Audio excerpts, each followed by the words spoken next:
ಒಂದ್ ನಿಮಿಷ ನಾನು ಪೆದ್ದ ಸರ್, ಸ್ವಲ್ಪ ಇತಿಹಾಸ ಗೊತ್ತಿಲ್ಲ, ಮಾತಾಡ್ತೀನಿ. ಏನ್ ಮಾಡ್ತೀಯಾ? ನಿನ್ನ ಅಕ್ಕನ್ ಕುರ್ಪ ಹಾಕಿದ್ರೆ ಡಾಕ್ಟರ್ ಸ್ಟಿಚ್ ಹಾಕಕ್ ಜಾಗ ಇರಬಾರ್ದು, ಗೊತ್ತಾಯ್ತೇನೋ ನಿನ್ನ ಏನ್? ನಾನು ಏನ್ ಕೇಳಿದ್ರು ಇಷ್ಟ ಆಗಲ್ಲ ಸರ್. ಸುಮ್ಮನೆ ಹಲೋ ಅಂತ ಟ್ವಿಟರ್ನಾಗ ನೀನ್ ಯಾರು ಹೇಳಕ್ಕೆ ಅಂತಾರೆ. ಸುಮ್ಮನೆ ಹಲೋ ಗುಡ್ ಮಾರ್ನಿಂಗ್, ನೀನು ಹೇಳಿದ್ರೆ ಗುಡ್ ಮಾರ್ನಿಂಗ್ ಅಂತ.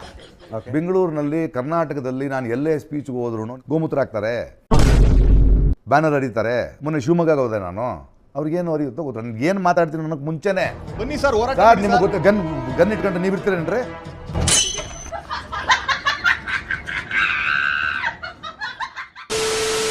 ಇದೊಂದಷ್ಟು ವರ್ಷಗಳಲ್ಲಿ ನೀವು ರಾಜಕೀಯವಾಗಿ ಆಕ್ಟಿವ್ ಆಗಿದ್ದೀರಿ, ವೈಫಲ್ಯಗಳನ್ನು ಕಾಣ್ತಿದ್ದೀರಿ. ಯಾವುದು ಸೋತ್ ಮೇಲೆ ಗೆಲ್ಲಬೇಕು, ಹೌದು, ವೈಫಲ್ಯಗಳನ್ನು ಕಾಣ್ತಿದ್ದೀರಿ. ಕರ್ನಾಟಕದಲ್ಲಿ ಒಂದು ಚುನಾವಣೆ ಸ್ಪರ್ಧೆ ಮಾಡಿದ್ರಿ, ನಂತರ ಆಂಧ್ರದಲ್ಲಿ ಒಂದಷ್ಟು ಚುನಾವಣೆಗಳಲ್ಲಿ ಸ್ಪರ್ಧೆ ಮಾಡಿದ್ರಿ. ಎಲ್ಲ ಕಡೆ ಬಹುಶಃ ವೈಫಲ್ಯ, ಗೆದ್ದಿಲ್ಲ ನೀವು ಇಲ್ಲಿವರೆಗಲ್ವಾ?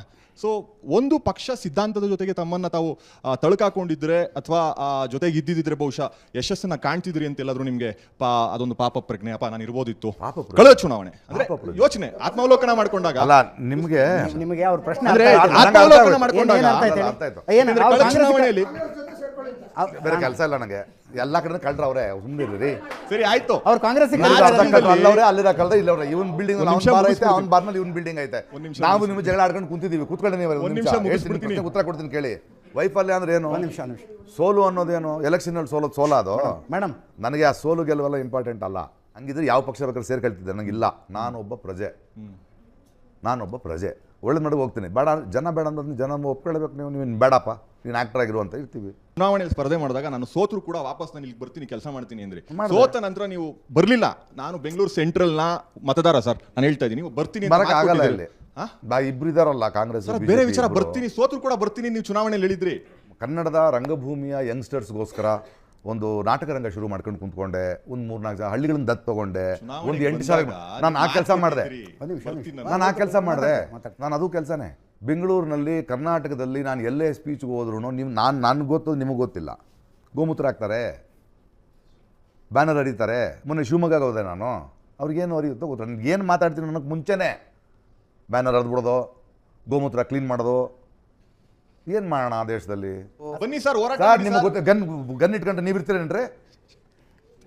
ಒಬ್ಬ ಮನುಷ್ಯ ಕೂತ್ಕೊಂಡು ಹೇಳ್ತಾರೆ ಬರ್ತೀರೇನ್ರಿ? ಕೊಲೆ ಮಾಡ್ತೀನಿ ಅಂತಾರೆ, ಬರ್ತೀರಾ ನೀವು? ಆವಿಷ್ಕಾರ ಅಂತ ಬಿಜೆಪಿ ಮಾಧ್ಯಮ ವಿಭಾಗದಿಂದ ಸರ್ ಒಂದು ಜಸ್ಟ್ ಆಸ್ಕಿಂಗ್ ಪ್ರಶ್ನೆ ಇದು. ಹೇಳಿ ಇವ್ರುಗಳೇ. ಏನು ಅಂತ ಹೇಳಿದ್ರೆ ಸರ್, ಧರ್ಮಗಳ ಬಗ್ಗೆ ನನಗೆ ನಂಬಿಕೆ ಇಲ್ಲ ಅಂತ ಹೇಳ್ತೀರಾ. ಒಂದು ನೀವೀಗ ಒಂದ್ ನಿಮಿಷ ನಾನು ಹೇಳ್ತಿಲ್ಲ ಅಂತ ಹೇಳ್ತೀನಿ ಮಧ್ಯದಲ್ಲಿ ಅದು ಅನ್ಕೊಂಡು ಪ್ರಶ್ನೆ ಕೇಳ್ಬಿಡಿ ನೀವು. ಇಲ್ಲ sir, I am on dot. One moment, give me a moment. I mean, ನೀವು ಯಾವುದೇ ಧರ್ಮಗಳನ್ನ ಪಾಲನೆ ಮಾಡೋದಿಲ್ಲ ಅಂತ ಹೇಳಿದ್ರಿ. ಅದನ್ನ ಹೇಳಿದೆ ನಾನು. ನೆಕ್ಸ್ಟ್ ಕ್ವಶನ್ ಸರ್, ಇದೇ ವೇದಿಕೆಯಲ್ಲಿ ನೀವೀಗ ಮಾತಾಡ್ತೀರಾ, ಸ್ಟಾಲಿನ್ ಅವ್ರ ಮಗ ಮಾತಾಡಿದ್ರು ತಪ್ಪು ಅಂತ.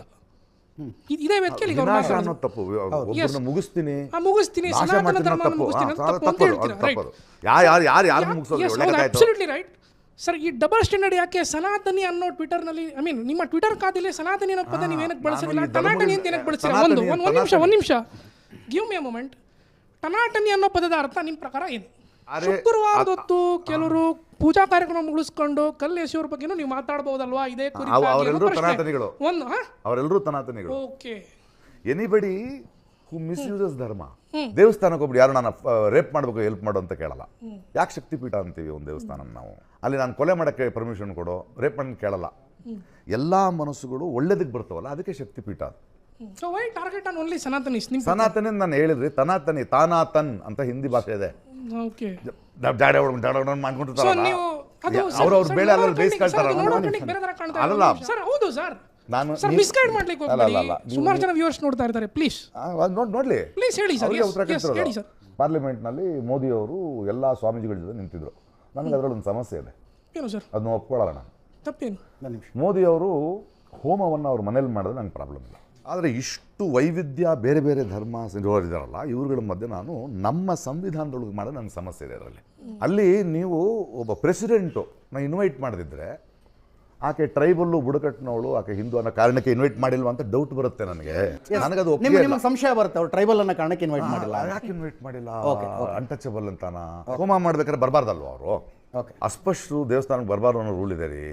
ಆಯಾ ದೇವರು ಅವ್ರು ಒಪ್ಕೊಳ್ಳಲ್ಲ, ಅದು ಇದೇ ರೀ ಈ ದೇಶದಲ್ಲಿ. ಇಲ್ಲ ಅಂತ ಹೇಳ್ಬಿಡ್ರಿ, ಯಾಕ್ರಿ ಹಿಂಗೆ ಮಾಡ್ತೀರಿ ನೀವು? ಸರ್ ಕಾಲ ಬದಲಾಗಿದೆ ಸರ್. ನನ್ನ ಪಾರ್ಲಿಮೆಂಟ್ ಒಳಗೆ ನಿಮ್ಮ ದೇವ್ರನ್ನ ತೊಗೊಂಬರ್ಬೇಡಿ, ಯಾಕಂದ್ರೆ ಭಾಳ ಜನ ಬೇರೆ ಬೇರೆ ಹಾಕಿರೋ ಓಟು ಅವರ ಸರ್ಕಾರ ಹೆಸರನ್ನ ಕರ್ಕೊಂಡ್ಬರ್ಬೋದಾ ಸರ್?